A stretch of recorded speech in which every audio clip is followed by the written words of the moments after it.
You know, since Once Upon a Time in Hollywood is coming out soon in July, I think it's a lot of fun for me to express my love for his other past films. And this film that I'm going to review today is a film that got him so much praise and recognition that I really just need to express it. So, here it goes.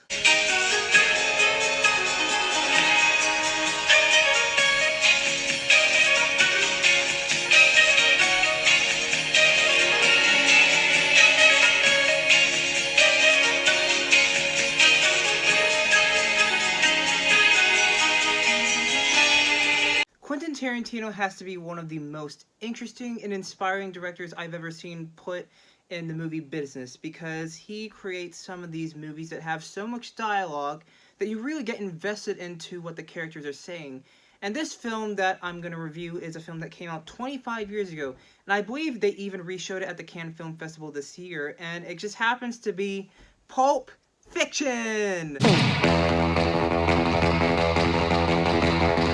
Come on, let's get in character. I'm so interested in... And one of the best things I love about this review is that I get to hold my Quentin Tarantino XX or Quentin Tarantino 20th Anniversary Edition of all of his films that he has directed and written. So Pulp Fiction is a film that came out in 1994 and it stars Samuel L. Jackson, John Travolta, Ving Rhames, Uma Thurman, Bruce Willis, Christopher Walken, and a ton of other people. So this movie is extremely complex based on its narrative, and that is what Pulp Fiction is known for because of this idea that Tarantino had. Because Pulp Fiction is based off of these type of magazines that were, I think, in the 30s, and they had these type of graphic stories where they were pretty violent. And basically what I can say is that the film is divided into several narratives. You have the narrative of John Travolta and Samuel L. Jackson, and then you have Bruce Willis and his girlfriend, and then you also have Ving Rhames and his business. So the film is split into several narratives, and they are told in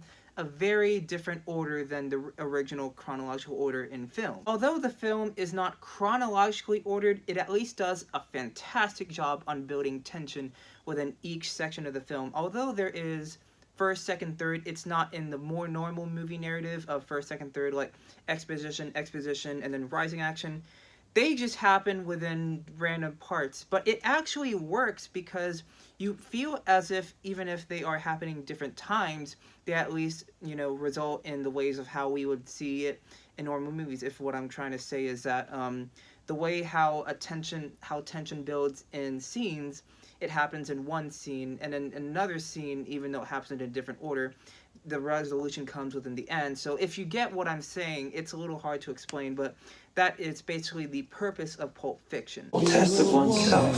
I do believe Marcellus, my husband, your boss, told you to take me out and do whatever I wanted. Pulp Fiction has to be one of the most interesting pieces of cinema that has been ever shown in human history since Citizen Kane. And what I mean by this is that Citizen Kane and Pulp Fiction are two movies that have been very impactful on story narratives, because this is a thing that's probably going to aggravate film viewers, because this, like what I said, Pulp Fiction is not the type of movie where things are just going to be straightforward and they'll tell you like the truth and this thing about what's going to happen in the story. They just expect the audience to kind of use their brains and to wonder about how this type of story flows within a very different order.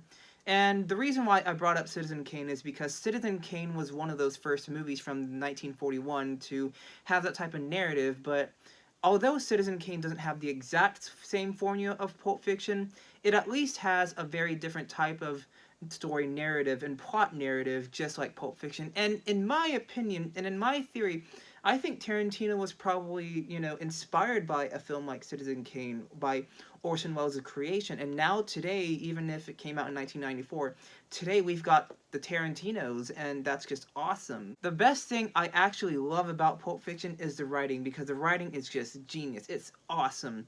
Tarantino did an awesome job of making these conversations seem so interesting and philosophical that you forget that 10 minutes have passed.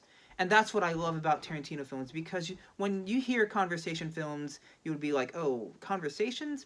But Tarantino has a way of making them very exciting and interesting that whenever I see a conversation scene, I'm really willing to learn about these characters. And through each line of the film, you really learn about these characters, their attitudes, their personalities, what they're interested in, and it's just awesome. Sometimes they can be kind of serious, and sometimes they can be really funny, because there are times where I laugh so hard through these conversation scenes. The metric system, they wouldn't know what the fuck a quarter pounder is. And what do they call it? They call it Royale with cheese. Royale with cheese. That's right.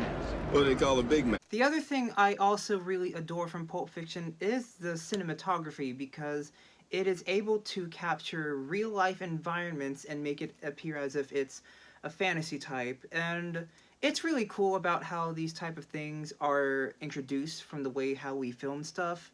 But the way how Tarantino does this is that he is able to establish the environment, and he's able to use the camera as almost like a witness, that as if you're actually witnessing these events happening. And through each scene, he's really able to allow these scenes that are filmed to feel as if you're being really sucked into every scene situation presented. And one scene that I would like to explore is probably the dance scene at the Jack Rabbit Saloon, because it's very iconic, because, you know, you see John Travolta doing his little dance, and he's dancing with Uma Thurman, and it's a lot of fun to watch, and even Tarantino was dancing when he was filming that scene, which is awesome. It was a teenage wedding and the old folks wished him well. You could see that The soundtrack choices for this film are also really interesting. They have a lot of surf music with, you know, guitar solos within the songs, but this film mostly has a soundtrack filled with so many classic rock songs instead of its own original score. And I bet there is definitely an original score, but it mostly revolves around the classic rock songs that are chosen, like the surf songs with the guitar, like Meesaloo, played by Dick Dale, and you have Surf Rider. And then you also got other songs like Son of a Preacher Man and Girl, You'll Be a Woman Soon. But the greatest things that I love about these songs is how they're used in the film, because these songs definitely represent, or they reflect, the environments of where these characters are placed in the film and what type of moods they're supposed to feel. And they also illustrate a location or a set, which is something that is, I find, really cool, that how it was used.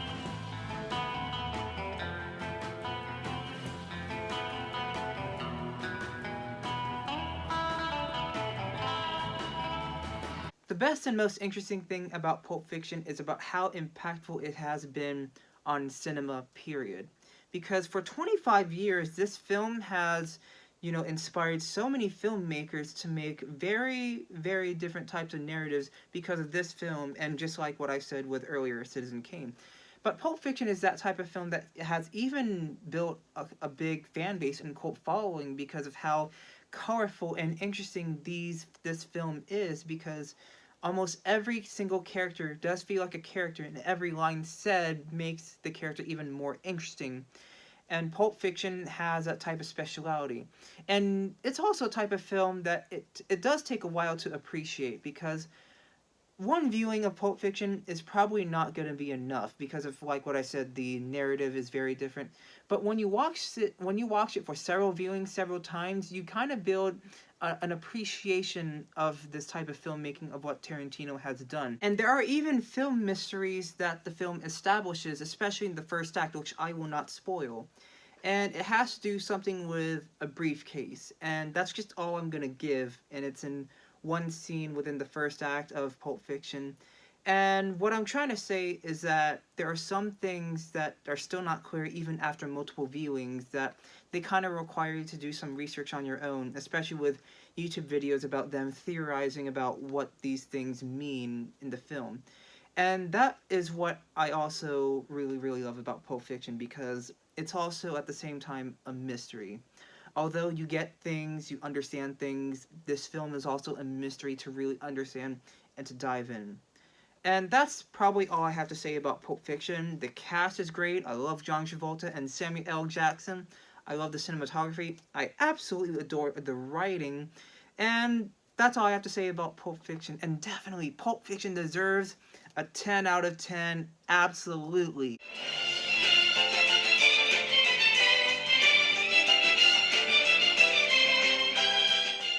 I'm really serious. Go check out Pulp Fiction. 25 years later, it feels as if it's made today. That is how impactful Pulp Fiction is. Thank you guys for watching. I am so excited to do even more Tarantino movie reviews leading to Once Upon a Time in Hollywood. And oh my goodness, that movie is going to be awesome with Leonardo DiCaprio and Brad Pitt. And for closing off, I'm just going to show more of a little bit of the trailer for Pulp Fiction back in 1994. But thank you so much for watching, guys. Directed by Quentin Tarantino.